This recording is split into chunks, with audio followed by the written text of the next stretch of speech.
Imagine the sound of hooves. Not just one, but thousands. Thunder rolling across the horizon. A sound the earth itself seems to remember. Now, picture this. A world of satellites, drones, skyscrapers, and nuclear powers. A world that believes war belongs to the past. And then, out of nowhere, the past rides back. What if Genghis Khan, the man who once ruled the largest land empire in human history, invaded the 21st century? 800 years ago, he was a name whispered in terror, a conqueror who turned the steppes of Mongolia into the heart of a world empire. His armies rode from the Pacific to the Black Sea, erasing entire civilizations and rewriting maps in blood. He was more than a man. He was a storm of history. What happens when that storm crashes into our modern world? Let's imagine it. It begins in the year 2025. A rift, a tear in the fabric of time, opens over the Mongolian steppe. Through it rides Genghis Khan, reborn. His generals, his horsemen, his engineers, his banners. 100,000 warriors. The greatest cavalry force the world has ever seen, and all of them suddenly here. Now, first, the world doesn't understand what it's seeing. Videos flood social media. Men on horseback in armor crossing empty plains. Some think it's a movie set. Others call it a cult, a reenactment. But within days, villages go silent. Roads are cut off, and reports begin to surface of entire towns vanishing overnight. The horde is real, and it is moving. Grasp what this means. We have to remember who Genghis Khan truly was. He wasn't just a warlord, he was a master of adaptation. He united the nomadic tribes of the steppe into a single war machine. Each warrior was a soldier from birth, trained to live and fight from the saddle. They could travel more than 100 kilometers in a single day. They carried multiple horses, switching mounts mid-ride to maintain speed and endurance. They needed no supply lines. They carried everything they needed. Their weapons were simple: bows, sabers, spears. But their strategy was complex. Feigned retreats, ambushes, encirclements, tactics centuries ahead of their time. They didn't just win battles, they broke civilizations, and they used fear as a weapon. Cities that resisted were obliterated. Those that surrendered were spared. Each new victory sent a message: resist and die, submit and live. Now, place that mentality in the modern world. A world connected by information, dependent on technology, fragile under the weight of its own complexity. And into that web of civilization rides a man who conquered through chaos. First glance, it seems absurd. What could bows and horses do against tanks and fighter jets, against satellite surveillance and nuclear missiles? But that's what the world once thought too. In the 13th century, the Mongols faced empires with superior weapons and wealth. China, Persia, the Kievan Rus, all far more advanced, and yet, one by one, they fell. Because Genghis Khan understood the truth of war. Technology matters less than adaptation. And no one adapted faster than the Mongols. He absorbed knowledge from those he conquered. Chinese engineers taught him siege warfare. Persian administrators taught him governance. Captured scholars mapped the world for him. Every empire that fell became part of his own strength. In the 21st century, the same would happen again. Imagine it. At first, his army would seem primitive. But among the chaos, they would capture equipment, weapons, vehicles. And among the conquered would be scientists, technicians, engineers. The Khan would use them, not as prisoners, but as tools. He'd learn, adapt, evolve. Within months, his cavalry would ride beside armored trucks. Drones would scout his enemies.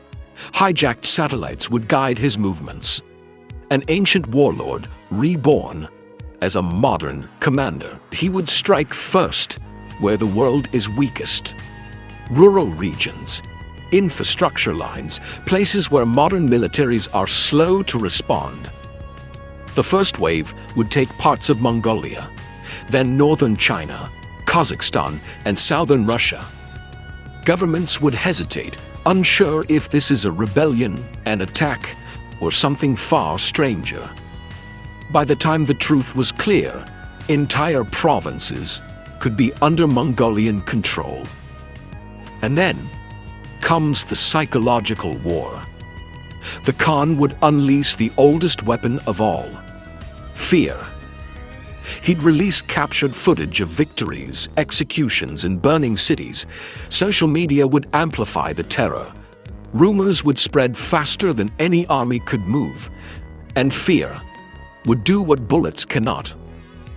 Populations would flee, borders would collapse, misinformation would divide nations before the first shot was even fired. The world's superpowers would meet in emergency sessions, but who would they attack?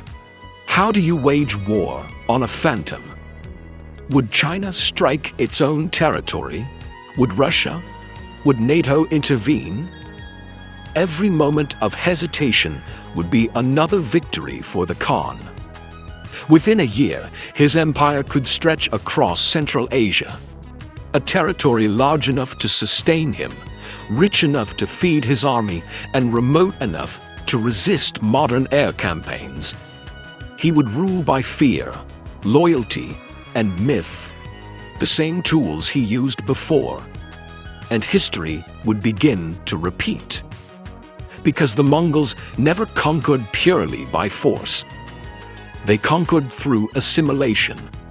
Local rulers who pledged loyalty were spared. Merchants were protected. Scholars were honored. Even religions were tolerated, as long as they did not defy him. That same system could emerge again. A hybrid world, where medieval loyalty meets digital control. Imagine villages swearing allegiance to a Khan who broadcasts his commands through hacked satellite feeds. Imagine the internet flooded with propaganda from a man dead for 8 centuries, and billions believing it. It would be a new kind of empire, one that rules not just through fear, but through faith. Faith that the strong should rule and the weak should serve. Yet, the consequences would be catastrophic, not only in lives, but in the collapse of systems we take for granted. The global economy would falter. Trade routes through Central Asia would vanish. Energy pipelines would be seized. Digital infrastructure hacked, sabotaged, destroyed. The world's most connected civilization would crumble at its weakest point: its dependency. For all our satellites and screens, we still rely on the same ancient truths: food, water, energy. And Genghis Khan always knew how to take them first. His invasion wouldn't be a simple war. It would be a collapse of governments, of economies, of the illusion that the past is gone forever. Because in truth, the past never disappears. It waits. And in that waiting, there is a lesson. Genghis Khan was more than a conqueror. He was also a unifier. Under his empire, trade across Eurasia flourished. The Silk Road connected East and West as never before. Art, science, and technology spread in every direction. And for a brief time, the world was more connected under his rule than it had ever been. But that unity came through terror, through fire, through the annihilation of all who resisted. So, if Genghis Khan invaded the 21st century, would he destroy us? Or would he unite us? Would we become part of a new world empire?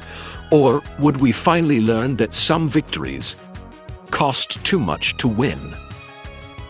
Perhaps the greatest danger wouldn't be his army, but our reaction to it.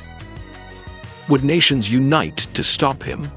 Or would they turn on each other, arguing over control, strategy, and blame, just as empires did 800 years ago?